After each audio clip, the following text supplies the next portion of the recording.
నా సహోదరులారా, క్రియలు లేనప్పుడు ఎవడైనాను తనకు విశ్వాసము కలదని చెప్పిన యెడల ఏమి ప్రయోజనం? అట్టి విశ్వాసం అతన్ని రక్షింపగలదా?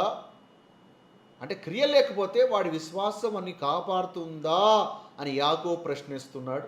ఒకవేళ ఇదే ప్రశ్న బాడీ ఆఫ్ క్రైస్ట్‌కు వేస్తే పౌలు వెంటనే అంటాడు, యెస్ రక్షిస్తుంది. ఎఫెసీ 2:8 ప్రకారంగా విశ్వాసము ద్వారా కృపచేతనే రక్షించబడి ఉన్నారు. ఇది మీ వల్ల కలిగింది కాదు, దేవుని వరమే. బాడీ ఆఫ్ క్రైస్ట్‌కి అయితే ఆన్సర్ ఈజ్ యెస్. కానీ ఓన్లీ యూదులకు మాత్రమే అయితే ద ఆన్సర్ ఈజ్ నో, రక్షించలేదు. అందుకే యాకోబు అంటాడు 20వ వచనంలో, వ్యర్థుడా, క్రియలేని విశ్వాసము నిష్ఫలమైనది తెలుసుకొని కోరుచున్నావా? వ్యర్థుడా అని తిడుతున్నాడు యాకోబు. ఎందుకు? క్రియ లేకపోతే విశ్వాసం మృతమవుతుంది.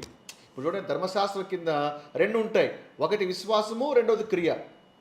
సో క్రియ లేకపోతే ఏమవుతుంది? విశ్వాసం మృతమైపోతుంది. ఇప్పుడు ఇక్కడ కృపాకాలంలో ఇక్కడ ఏంటిది? విశ్వాసం మాత్రమే, క్రియలతో పని లేదు. కాబట్టి ఇక్కడ క్రియ లేకపోయినా విశ్వాసము మృతమవుతుందా అంటే ఇక్కడ విశ్వాసము మృతము కాదు. ఆ ప్రోగ్రాం కింద ఉన్న వాళ్ళకేమో క్రియలు లేకపోతే విశ్వాసము మృతమే. కానీ మన కృప కింద ఉన్న వారికి క్రియలతో పని లేదుగా, క్రియల వల్ల కలిగేది కాదు కదా, అది వరమేగా. కాబట్టి విశ్వాసం మాత్రమే ఉండి క్రియలు లేకపోయినా, అర్థమైందా? విశ్వాసం మృతము కాదు అనే విషయాన్ని అర్థం చేసుకో. కాబట్టి ఇక్కడ సంఘం ఎప్పుడైతే ర్యాప్చర్ అవుతుందో, సంఘం ఎప్పుడైతే ఎత్తబడుతుందో ఇక కృప అనేది లేదు, మరి ధర్మశాస్త్ర కాలమే.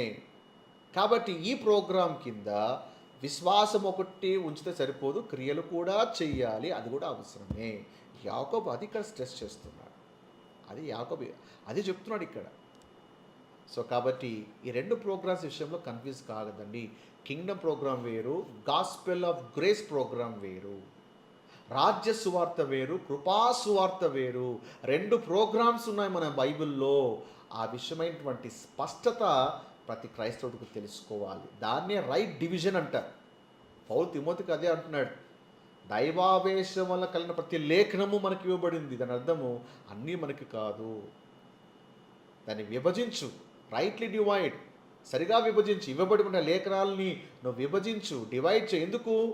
అన్నీ మనకు ఇవ్వబడిన అన్నీ మన కొరకు కాదు. దీంట్లో యూదులకు సంబంధించినవి ఉన్నాయి, అన్యులకు సంబంధించినవి కూడా ఉన్నాయి. ఈ రెండు ప్రోగ్రామ్స్ మిక్స్ చేసి కన్ఫ్యూజ్ కాదు.